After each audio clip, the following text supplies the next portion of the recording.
When I speak to groups about living a choice-driven life, about increasing self-awareness and proactively designing your world, the number one complaint I hear is, I don't have time for that. So let's talk about time. Time is a human concept. It's made up, which means its value is dependent on our expectation of it. Bear with me here. Time is speeding up. The value of 2 minutes 100 years ago and even 25 years ago is very different than the value of those same 2 minutes today. Think about it. 100 years ago in the 1920s, it was expected that once you sent a letter from, say, the US to the UK, it would be months before you received a reply, because the letter had to make its way from your home across the land to the nearest seaport, on a ship, across the ocean from the European port to the recipient's home, and then they had to read it, write a reply, and the whole thing had to happen in reverse. It could take 2 months or more to simply receive a reply to a letter. And you know what? That was okay. No one really complained about that they didn't have time for that because it was expected. It's just what was. Flash forward to the 1950s. Phones were still analog with actual switchboard operators. Homes rarely had private lines. The phone line was shared by many families. So to make a phone call, you had to go to the phone in your home, and if another family was using it, you had to wait and keep checking back until the line was clear. Then when it was finally your turn, you had to contact the operator and wait for them to connect you. They had to make all of the necessary switchboard connections, which could take several minutes if you were calling long distance especially. And eventually, it would ring at your friend's home. If they didn't answer, there was no answering machine or messaging service, so you had to hang up and wait and attempt the whole process again later over and over until they answered and you finally connected. So it could take quite a bit of time to simply speak with someone on the phone. But again, that was okay. It's what was expected. It's just what was. The value of time is relative to our expectations of it. All right, so let's just go to even 25 years ago in the 90s. If you wanted to go online and say send an email, you had to be in a chair in front of a computer plugged into power in the wall, and then you had to wait for this to happen.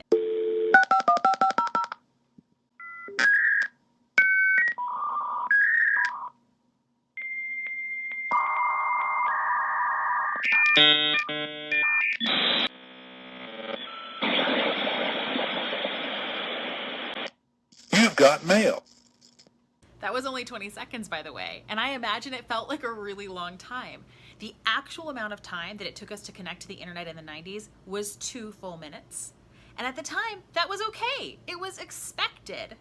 It feels long now because our expectations have changed. And because our expectations have changed, the value of that 2 minutes has also changed.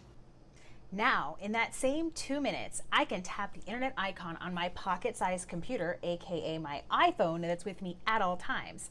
I can Google something, text the result to my friend. They can open it on their smartwatch and be reading it all in less than the time it used to take us to simply connect to the internet. The value of time is relative to our expectations of it.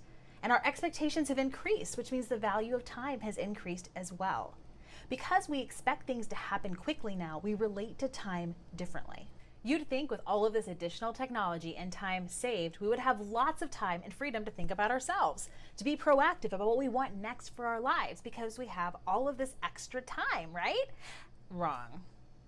We no longer have the patience for a letter to take 2 months, or a phone call to take all day, or even to wait 2 minutes to access the internet. Suddenly, time has become much more precious because we are used to being much more productive in that same amount of time. Time is speeding up. We don't have more time. We can't have more time because it's made up to begin with. There's always the same amount of time. Our expectations and value of time have just shifted. Because time has sped up, our lives have had to speed up too.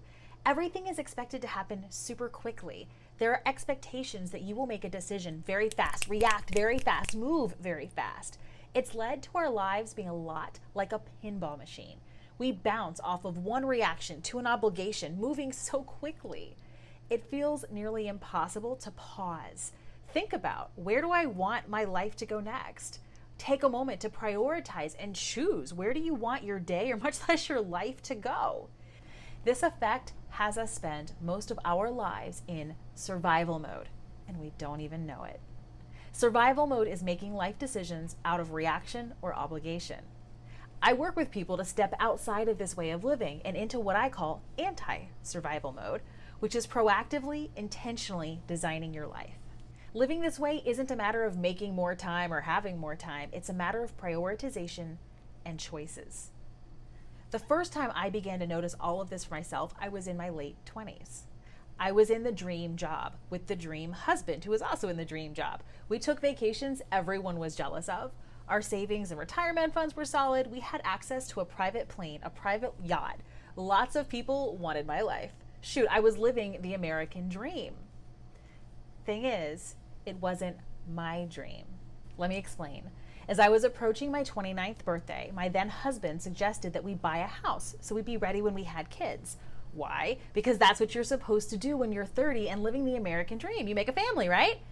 The idea of becoming a parent, it made me pause. I was loving my travel-focused life, and a house and kids, they would change that. And I'd always had some secret thought that eventually I'd have more time. I'd be able to do what I really wanted to do, follow my purpose, all of the cliches, that would come eventually. The serious thought of starting a family, that felt like having even less time. And all of this made me take a beat. I went away for a weekend alone, and I created the time and space to think about what would my dream life look like. If I had all the time in the world, how would I spend it? I took time to extract myself from the pinball machine of life and just think and consider my options. I paused life for the weekend. I realized that much of my life was based on obligation or reaction to an external source.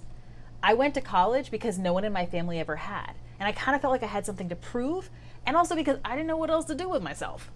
I quit college as a reaction to my former husband's job. My career happened out of a reaction to financial stress, out of an obligation to follow social standards, which said I should want a career making a lot of money. Whenever I was offered a promotion, I said yes, because who turns that down? Not because it's necessarily what I wanted. So here I was, 29. I had this amazing career in IT tech, a woman in tech. I had this amazing, sweet husband who had a great career. We had this dream life, but I'd never been very technical. I never set out to have a career in tech. As a kid, I wanted to be a teacher, see the world, and then adopt a lot of kids and be a stay-at-home mom. When I looked around that weekend, it felt like I was sleepwalking through someone else's dream life. I felt like I was sleepwalking through someone else's dream life.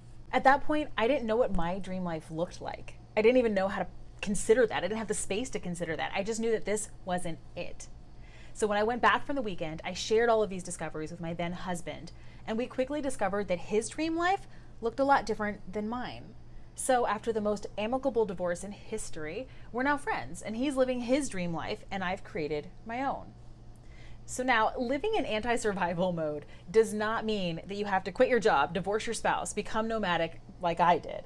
You don't have to do it the way I did it. I believe everyone has their own beautiful, unique path. I have one client whose dream life is to be a good wife, a good mom, and a sustainable farmer. For some people, climbing that corporate ladder isn't a reaction or obligation. It is truly their dream. I have another client who's in his 70s, a retired electrician, and his dream is to leave a worthy legacy for the children of today. All of these lives sound truly beautiful to me, and none of them required that people magically have more time. It came down to resetting expectations, prioritizations, choices, and a commitment to practicing a different mindset on how they approached life. My only wish for you is that you are choosing your life rather than bouncing around in survival mode. If all of this is sounding eerily familiar, then you're in luck. You may have found a guide to defining your own dream life. I guide people in discovering and honoring their own personal path. The first step toward living in anti-survival mode for most is crafting your intention. That's a process I developed for myself over the past 5+ years, and in 2017, I felt really compelled to share it with others. It's a 45-day journey of self-discovery designed to support you in choosing your own path, to discover more magic and less hustle in your life.